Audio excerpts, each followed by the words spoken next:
Ambassador car से एक भारी भरकम आदमी उतरा। उसके पीछे 4-5 गार्ड भी थे। उसका रौब देखकर ही समझ आ गया कि ये कोई बड़ा आदमी है।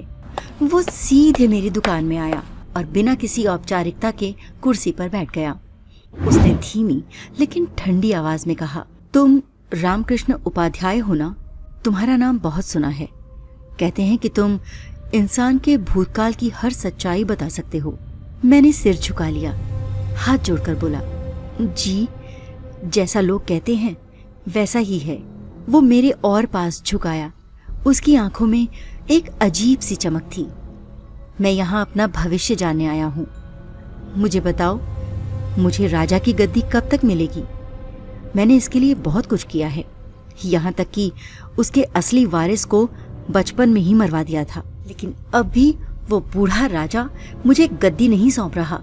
उल्टा वो अपने किसी रिश्तेदार को वारिस बनाना चाहता है। उसकी बात सुनकर मेरे रोंगटे खड़े हो गए।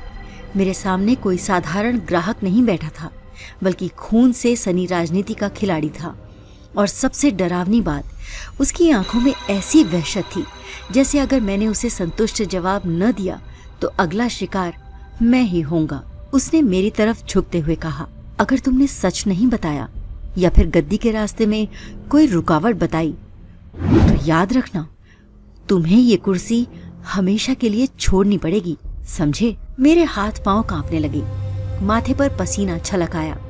पिशाचिनी की मदद से अब तक मैं सिर्फ छोटे मोटे लोगों को प्रभावित कर रहा था, लेकिन ये मामला बहुत बड़ा था। अगर ये नेता मेरी असलियत जान गया कि मैं भविष्य नहीं देख सकता, तो मेरी लाश भी कोई नहीं ढूंढ पाएगा। मैंने हिम्मत जुटाई और भीतर से पुकारा, पिशाचिनी। रात को जिस तरह की भूख लेने आती थी, वैसे ही अचानक हवा भारी हो गई। कमरे के कोनों में अंधेरा और गाढ़ा होने लगा। मंत्री कुछ असहज होकर कुर्सी पर पीछे की ओर झुक गया। मेरे कान के पास एक ठंडी फुसफुसाहट गूंजी, रामकृष्ण, ये आदमी खून से लथपथ है। इसकी आत्मा में पाप का बोझ है। ये जो चाहता है वो आसान नहीं। राजा अब भी इसकी नीयत समझ चुका है, और जब तक राजा जिंदा है गद्दी इसे नहीं मिलेगी। मैं घबरा गया। पिशाचिनी की आवाज में भय था, मानो वो खुद भी इस प्रश्न से परेशान हो। मैंने धीमे स्वर में पूछा, तो इसका समाधान क्या है? अगर मैंने इसे यही सच बता दिया तो ये मुझे मार डालेगा। पिशाचिनी हंस पड़ी। उसकी हंसी ने मेरी रीढ़ की हड्डी जमा दी। समाधान एक ही है, इसे गद्दी तभी मिलेगी जब राजा की सांसें टूटेंगी, और राजा की मौत इसके ही हाथों लिखी है। पर सावधान रहना रामकृष्ण, अगर तुमने ये रहस्य सीधे सीधे कह दिया तो ये तुम्हें भी अपने राजदारों की तरह मिटा देगा। तुम्हें इसकी लालसा को भड़काना है, लेकिन बिना सच्चाई उजागर किए। मंत्री अब और बेचैन होकर बोला, चुप क्यों हो गए? बताओ, राजा की गद्दी कब मेरी होगी?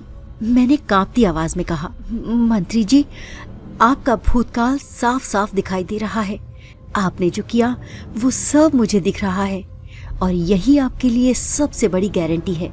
लेकिन गद्दी आसान चीज नहीं है। इसके लिए अभी एक बलिदान बाकी है। जब तक वो बलिदान पूरा नहीं होता, गद्दी आपके हाथ नहीं आएगी।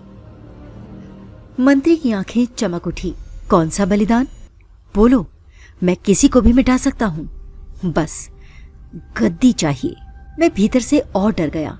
मैंने तुरंत पिशाचिनी की ओर देखा। उसकी काली परछाई मेरे कान में फिर से फुसफुसाई, इसे अधूरे शब्दों में उलझा दो, इसे खून की राह पर धकेल दो, तभी तुम्हें जिंदा छोड़ेगा। अब रामकृष्ण को समझ आ गया था कि वो फंस चुका है।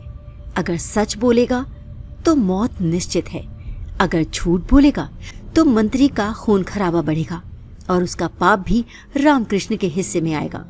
लेकिन एक बात साफ थी, आज से उसकी जिंदगी सिर्फ पिशाचिनी के हाथों में नहीं, बल्कि इस खूनी मंत्री की राजनीति में भी उलझ चुकी थी।